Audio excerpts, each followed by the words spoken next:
মাছ এখানে রেণুগুলা উৎপাদন করেন? ওই আমি হলো রুই, মৃগেল, পুঁটি, কাতলা, সিলভার, ব্রিগেড, তারপরে বাটা, বাংলা মাছ যেটা আছে মোটামুটি বাংলা মাছ মানে বাংলা মানে আমাদের কাপ মাছ। দেশি মাছ বা কাপ মাছ যেগুলো এইগুলোই মূলত আপনি মূলত রেণুগুলো মনে হয় ফুটান। আর রেনু production.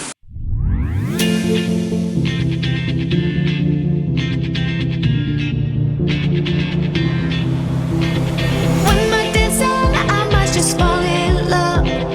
I know the DJ and I love this song. Me and you and the night feel so young. Every single moment has led up to this one. Whoa, did the stars align? Whoa, maybe it's a sign we should do tonight.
Keep those hands up for tonight again.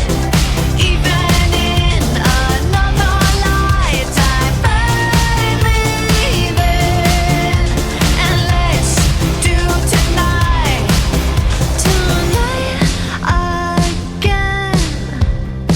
Even in another lifetime, find me then. And let's do it tonight, tonight again. Even in another lifetime, find me there. And let's do tonight again. One more dance and I might just fall in love. I know the DJ and I love this song.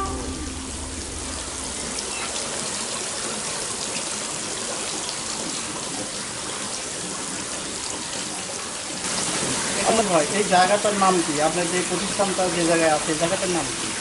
জায়গাটার নাম হলো মাঝিরা সাজানপুর, আপনার দুরুলিয়া, বগুড়া। ভাই বোন মশাই মাঝিরা। ইকরামুল হোসেন। আচ্ছা, আমরা বরাবর আপনার এই সুনামধন্য ধন্য প্রতিষ্ঠান নাম শুনেছি। আমার অনেকদিন পরে আসা। আপনি মূলত কী কী মাছ এখানে রেণুগুলা উৎপাদন করেন? ওই আমি হলো রুই, মৃগেল, পুঁটি, কাতলা, সিলভার, ব্রিগেড, তারপরে বাটা, বাংলা মাছ যেটা আছে মোটামুটি বাংলা মাছ মানে বাংলা মানে আমাদের কাপ মাছ। দেশি মাছ বা কাপ মাছ যেগুলো এইগুলোই মূলত আপনি মূলত রেণুগুলো মনে হয় ফুটান। আর রেনু প্রোডাকশন। প্রোডাকশন করার পরে যে বাচ্চাগুলো হয় সেগুলোকে আপনি বিক্রয় করেন। আচ্ছা, দু একটা মাছের কেজি কেমন, দেশি মাছের কেজি কেমন সেটা বলবেন? ওই ধরেন আপনার রুই মিটে 1 কেজিতে বাচ্চা আসে প্রায় 2 লাখ 2.5 লাখ, পুঁটিতে আসে 1 কোটি বাচ্চা, তারপরে আপনার বাটাতে আসে প্রায় 12-13 লাখ বাচ্চা আসে। এগুলো কেজি কত করে? মানে কেজি বিক্রি হয় আপনার 2000 এবং শেষ মৌসুমের দিকে আপডেট কমে যায় 1000, 1500, 700 পর্যন্ত আসে কেজি। আপনার প্রতিষ্ঠানটা তাও কত বছর হবে? প্রতিষ্ঠান আমরা হলো 2016 সালে লাইসেন্স পাচ্ছি। আমরা 2010 সাল থেকে বছরে রানিং এবং আমাদের সরকারিভাবে লাইসেন্স মানে ট্রেনিং দিয়ে এই কাজে আপনাকে ট্রেনিং করতে হয়েছে, তারপরে প্রসেসিং অনুযায়ী আপনি লাইসেন্সটা পেয়েছেন। এমনি যারা সরকারি কর্মকর্তা মৎস্য সেক্টরে যারা বগুড়া জেলা ভিত্তিক আছে, এনাদের সহযোগিতা কেমন পান আপনারা? তারা বছরে অন্তরে একদিন করে ডাকে, তাহলে আমাদের সমস্যা শুনে তারা। কিন্তু আমাদের সমস্যা একটাই, মাছের খাদ্যের দাম বেশি খাদ্যের দাম বেশি কারণে মনে করেন মাছের বাজারও কম, এই সময় মানে খুবই সিরিয়াস অবস্থা, নাজুক একটা অবস্থা পর্যায়ে। পর্যায়ে আছি। আপনি বিগত দিনে কি অনুদানের জন্য কোথাও দরখাস্ত বা এই ধরনের কোনো প্রক্রিয়া করেছেন? অনুদানের দিকে কোনো জায়গায় মানে উপজেলায় যোগাযোগ করছি, কোনো অনুদান পাইনি সরকার দেওয়া না। সরকার অনুদান পেলে মোটামুটি হাসিনা আরও সচ্ছল বা উন্নত করা যদি এক ধাপ আগেও যেতে পারবে। ঠিক আপনার আপাতত পুকুর কয়টা আছে? ওগুলো এখন মনে করেন ছোটো বড় মিলে 9টা পুকুর আছে। 9টা পুকুর। এইবার তো নতুন গভর্নমেন্ট এসেছে, আর নতুন আমরা সরকার আশা আছে। করতেছি অফিসিয়াল আশাবাদী। তো সেক্ষেত্রে আপনি অনুদান জন্য কি অ্যাপ্লাই করবেন?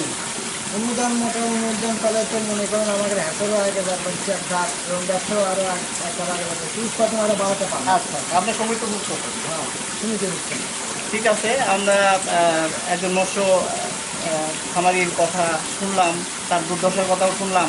তিনি অনুদান যদি পায় সেক্ষেত্রে আরও বড় প্রসারে দেশের কথা ভেবে অনেক উৎপাদন আরও বৃদ্ধি করবে, এই ব্যস্ততা আমিও আশা করছি। আর আপনাকে অনেক ধন্যবাদ। ঠিক আছে, আপনাকে ধন্যবাদ।